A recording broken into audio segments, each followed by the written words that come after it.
Pasteur. Bato na lobi yo kala bisa. Bato baboyi mboko ya pasteur. Yo ba bisa ngai. Yo bisa ngai Godin Poy. Godin Poy ça. Yo bisa Godin na yo. O ba Godin Poy tout na biso. Bato basuta Kabila banani. Godin Poy mena parti politique yanani. Indépendante ya ba ti lokobo. O ba bisa ngai nini? Godin Poy. Bato basuta ba Kabila nani. Mukuna, ba Godin Poy, ba Mutombo. Simba mine un homme de Dieu. Homme de Dieu, Maluma nazaki nani, Maluma nani. Allez, moto nzambete. On va pas Maluma, il peut pas ça. La situation est ma bé. Ce sont les gens qui partaient chez Kabila. Mais personne ne sait Kabila la vérité. Vous avez tué, vous avez pillé, personne. Ngonga vous avez na Kabila boye. Le Kabila comment il te dit pour ne pas tuer. Le tu sais qu'il va tout tu sais qu'il dit bah passer bah Thomas B bah le vérité de ça qui va passer bon pour les intérêts mais intérêts en bokati moi c'est à quoi il a noté mais le quoi bah mukuna bah toi na ma B baza simana il finira toujours à tomber je te dis Godé à quoi il a noté mais na mona qui Godé pour ya ça qui débat moko ya contre Félix Oazé quoi mais moi j'ai rien. Félix Oazé quand même Godin dans le verset biblique ça dit quoi? C'est un croyant. Mais ngai pena motoka Oazé quoi les gars dans la Bible. Mais je ne sais pas. Mais on a 180 versets bibliques sur place. Parce que tu sais qu'il dirait il ne gouverne pas. Parce que la majorité à Sénat n'a pas les mamboka ngoa. Il y a dans mon côté. Loi na mo on s'appelle ça mboke ko bimate. Mais Kabila simana Kabila ko dimate que et là, il faut bloquer, dans deux chambres, il y a qui fait partie de pasteur. C'est un frère. Mais là, pasteur, on a ordonné. À ça, il y a un biblique.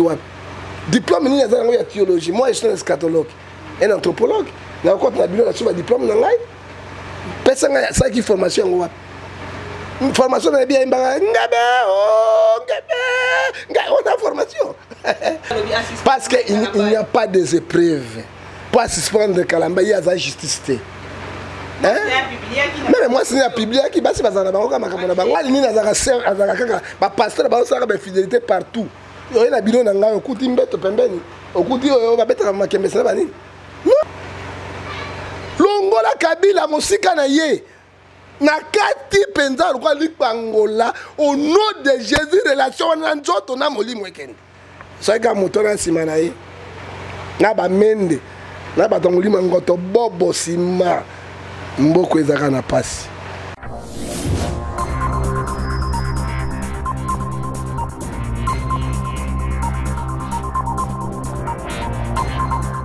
Gouverneur mais assemblée provinciale moko evanda est-ce que tu veux espérer na vie moko meilleure?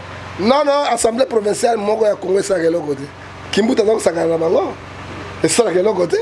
Ce qui est si casse, ça dit que non, baza, moi, assemblée provinciale, Vimba, attends, ce qui est gouverneur à Malonga, Zate, gouverneur à l'assemblée provinciale.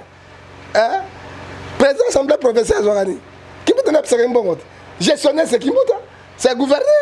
Bon, bah, Chabengue, dit, bon, ça va 20 000, bon. Bon, 15 000, points. Et c'est il y a tout aussi, c'est un homme de Dieu, un pasteur. Bato, na lobi yo kala bisa. Bato baboyi mboko ya pasteur. Yo ba bisa ngai. Yo bisa ngai Godin Poy. Godin Poy ça. Yo Godin na yo. O ba Godin Poy tout na biso. Bato basuta Kabila banani. Godin Poy mena parti politique yanani. Indépendante, ya ba ti lokobo. O ba bisa ngai nini? Godin Poy. Bato basuta ba Kabila nani. Mukuna, ba Godin Poy, ba Mutombo. Simba mine un homme de Dieu. Homme de Dieu, Maluma nazaki nani, Maluma nani. Allez, moto nzambete. On va pas Maluma, il peut pas ça. La religion dit. Quelle religion? Dala, sango pasteur ba ile omo. Ba benga ba toujours ba expert du monde, ba pasteur. Mais la religion dit. Siko obenga ngai oyo. Ngoi mulunda zaine. Pasteur na kola ko mpoite. Donc, na Godin Poy, il peut espérer. Na yo, pe diacre oyo, shuna rambo, gangster oyo. Wa sema kama ya pelenge no apoloso oyo. oyo nanga suna rambo gangster azana diacre ma pasteur te mais lelo soki mboka ekufi boza ba pasteur soki lelo la situation ya mabe ce sont les gens qui partaient chez Kabila mais personne n'aime Kabila la vérité vous avez tué vous avez pillé personne ngonga so na Kabila boye lelo so Kabila comment il te dit pour na ba pasteur lelo tu sais que ba tout tu sais que hein ba pasteur ba to mabe hein la vérité de ce qui va bon pour les intérêts mais intérêts en bokati moi je suis comme monseigneur de Mututu. Est-ce que pasteur Ndié Fapé azora moi courage wana il y a recueilli le président sortant qui a osali mabe a bongisa a osali bien mais ça on va la TV quand moi n'attend pas la TV zani est-ce que le président mbala na mbala corruption est pas dans le belé ba $500,000 ba $900,000 ba corrompre oh il to mala mutu muke je suis un homme fort. Hein? Mais je ne peux pas trahir mon pays. Baninga bazo basuka. Mukuna tchana na pota noté à tota. Tomu tombo tonani. Bakene to baruti ba noté yakuna. Hein? Ozomona. Intérêt mboka, bato ba telemeyaka, ce sont les hommes de Dieu. Hein? Parce que Bible lobi na biso na Joël chapitre 2 verset 17. Soki mboka baby. Écoute la corruption. Ceux qui battent dans Nzambe, basa dans Nzambe, baléli pas Nzambe. Nzambe na lola koyoka. Nous sommes pas au Congo mais quand nous les hommes de Dieu nous sommes entrés dans les corruptions, dans les tueries, on a touché les sons des peuples congolais. Hein? Tu vois quand pas ça comme la magie, bah monsieur ba na magie, tu vois quand ndenge. Amos c'est toi lui battu ba quand ba tambolate, ba quand ndenge. Président Eli pasteur Moussa Telema lobi ye Nzamba la gisaki président Fachité, président Moussousou. Bino bino bozarana na boyoka ina nti. Bon. Boyoka n'était ça trop dur. Mais moi c'est on va sur boyoka n'était pas panzanaka. Amos c'est toi le bien. Parce que tant yo ça la magie. On a ba prophétie à l'okuta. Otengami, nga na vérité na Orlando pour toka na ngalo pour. Et quand tu prends la Bible, balobi na nga na 2 Corinthiens chapitre 6 verset 14 à 17, il n'y a pas la réaction des ténèbres et de la lumière. Bon, musuba na ténèbres. Moi mon qui va dire la lumière, to koyoka na ndenge nini. Il n'y a pas la réaction entre Bélial et les idoles. Bango bana nzambe. Bana mandon, bana makiona. Hein? Si ko to koyoka na bango nini? Yes, il n'y a pas la relation entre ténèbres et la lumière. Je serai votre Dieu. Vous serez mon peuple. C'est pourquoi, dans le verset 17, 2 Corinthiens, chapitre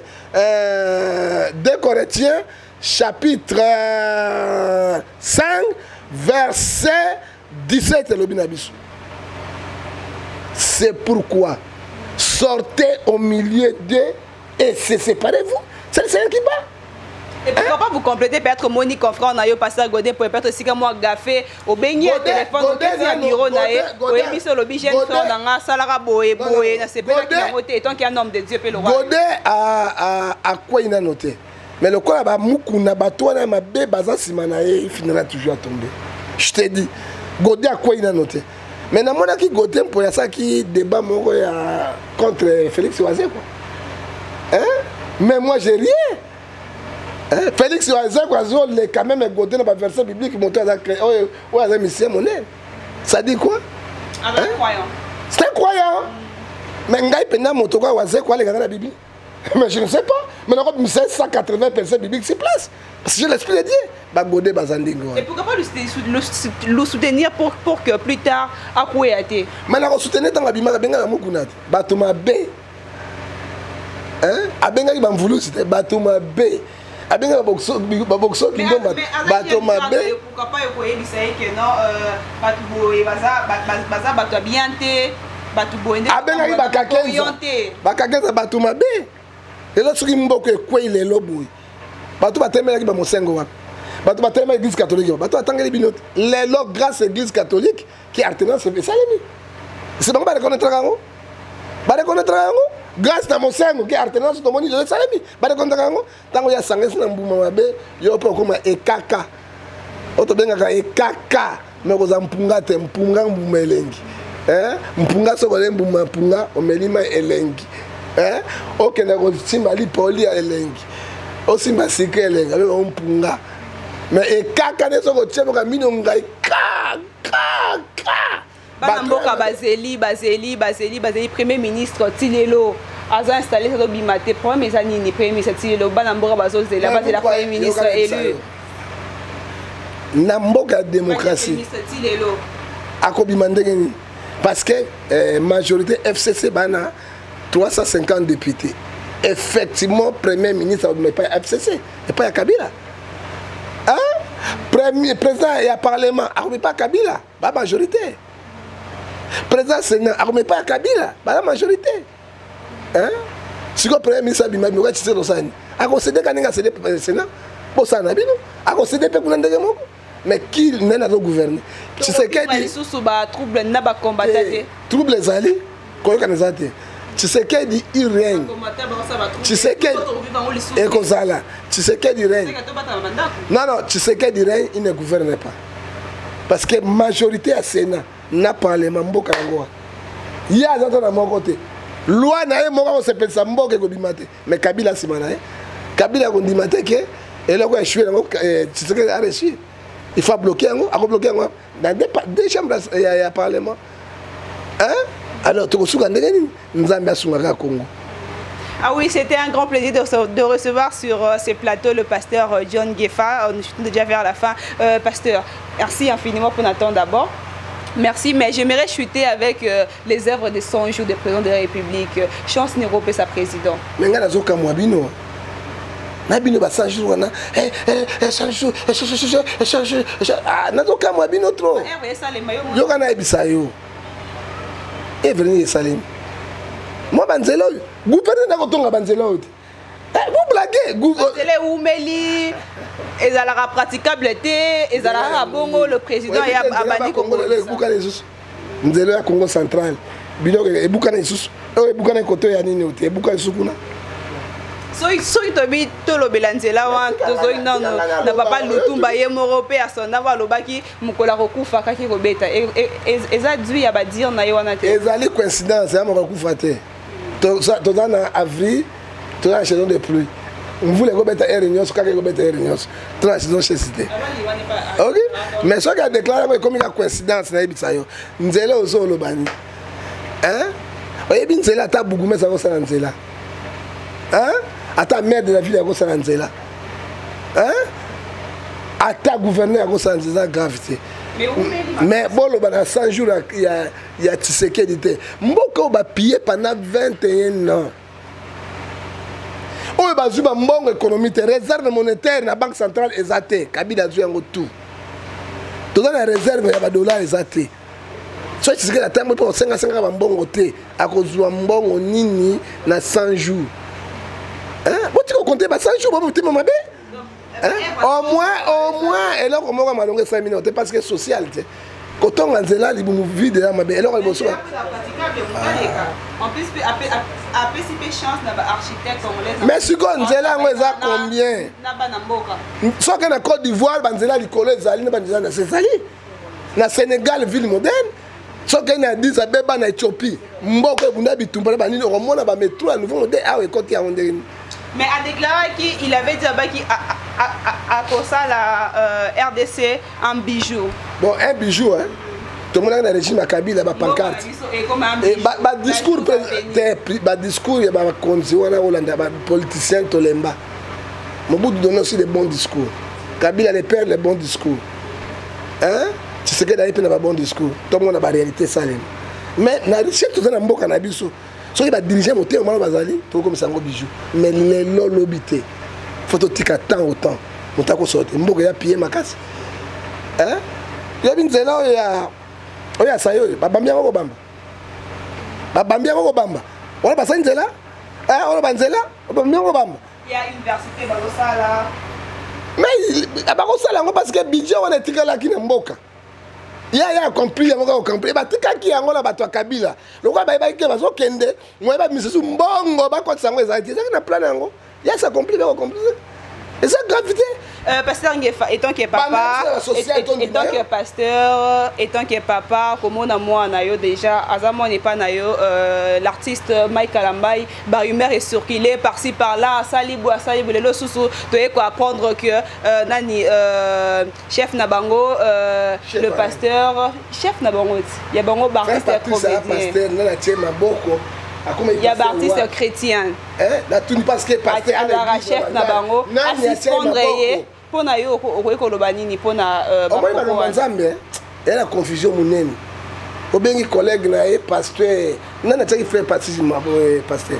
Fait pasteur frère. Mais la pasteur en église. Voilà, on a pasteur, na bien, il y a un rapport de la pasteur. L'artiste chrétien. Il faut à la pasteur, il faut dans l'église. Ça on a ordonné. À ça, il y a un cours biblique. Diplôme, il y a une théologie. Moi, je suis un eschatologue, un anthropologue. Je suis un diplôme. Personne n'a une formation. Une formation, on a bien on a formation. Quand il y a un différent. Hein? Et ça est différent. Parce que David a qui roi, David a qui chante, David a qui peut sacrificateur.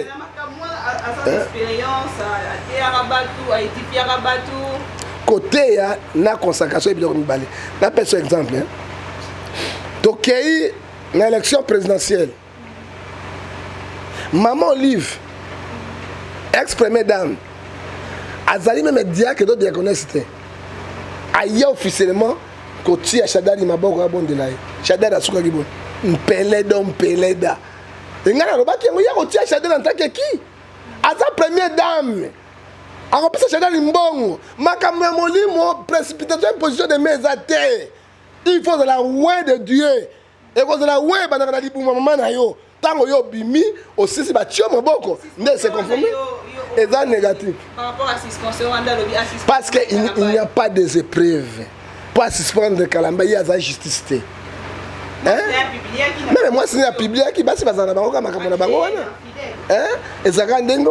Tant qu'il y a balagi mal calamba, il y a des musiciens, des stars. Proverbe 14, verset 1, une femme bâtit sa maison, une femme insensée, c'est dispose de propre main. Bon, bah, il y a pasteur, il y a fidélité partout.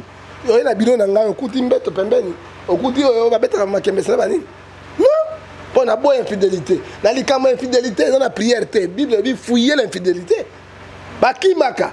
Hier sur la Bible, il y a pas de il y a plein de choses.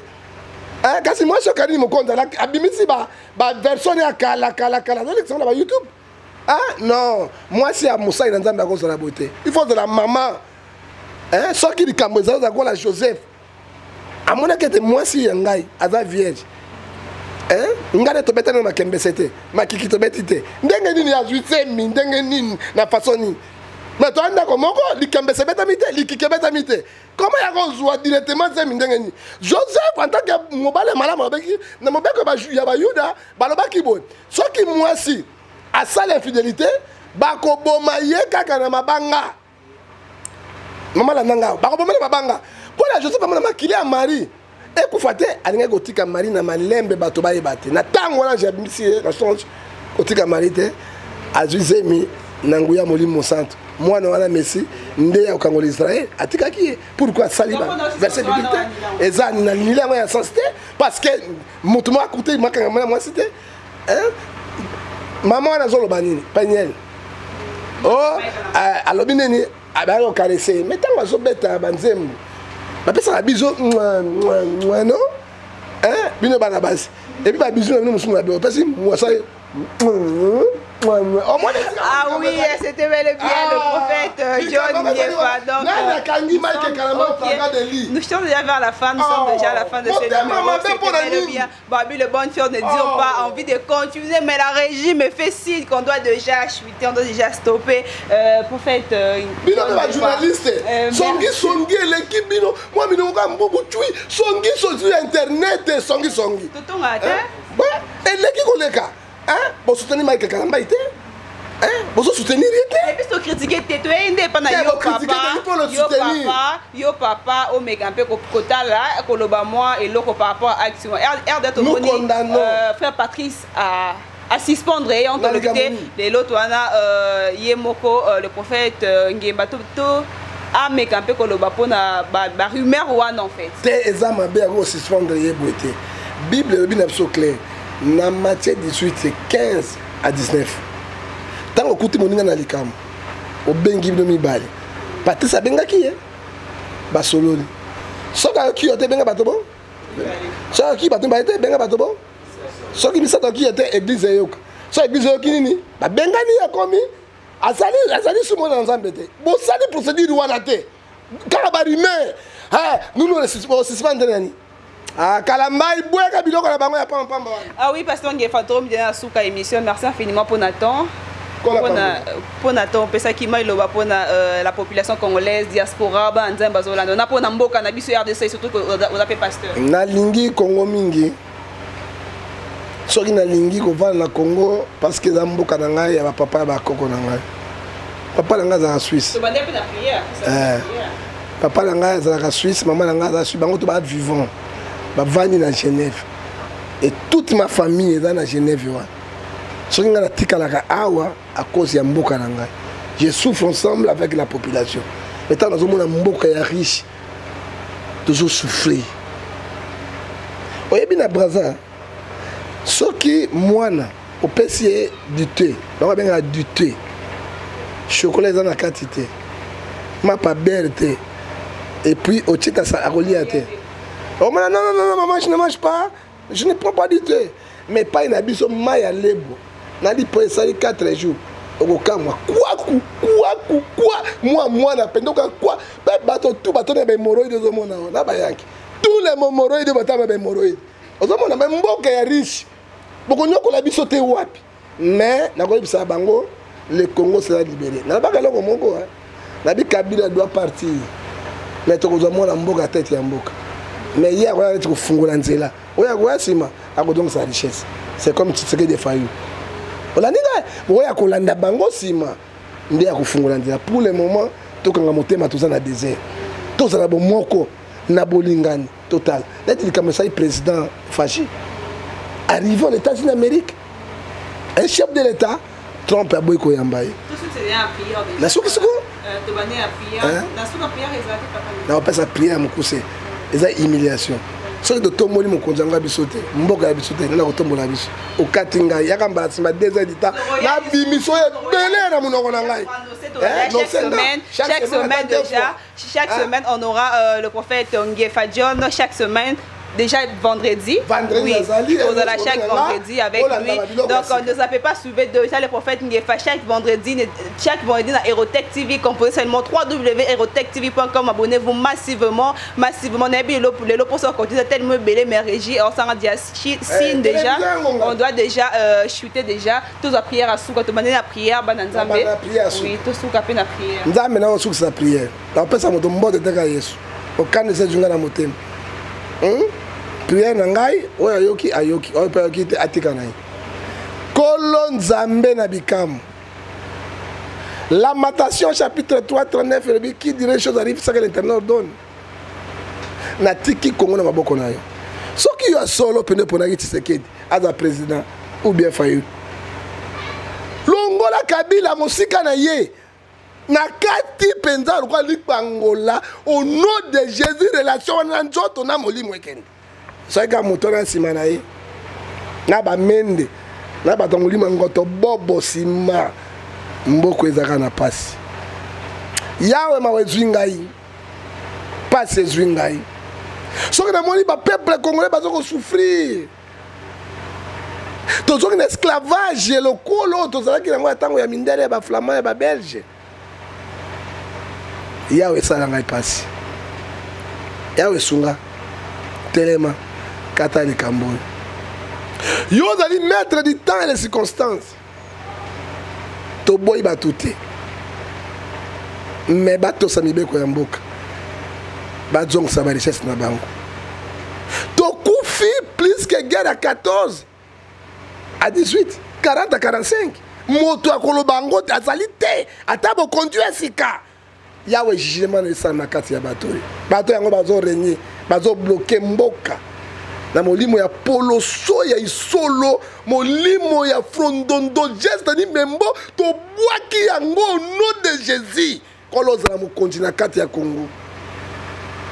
Kolo telema on mettre fin na likambo. O nyonso akolinga ko sala ba congolais mabe akutana yo. O nyonso ko pambola ba congolais apambolama na komona tata pe na mwana na molimo santo. Amen. Merci infiniment. C'était bel et bien le pasteur John Gefa, comme je viens d'annoncer, chaque vendredi dans Aérotech, donc on suivait en direct déjà avec le pasteur John Gefa dans les canaux Aérotech TV.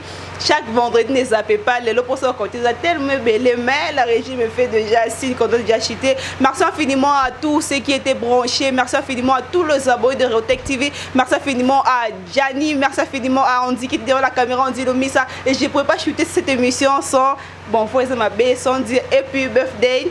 Bon anniversaire Mbotama et l'amour à Myriam Landou, le cœur de quelqu'un, donc la femme en black, donc Bobby pour sa noire, donc la femme africaine, et puis birthday pour toi en fait, happy birthday for you.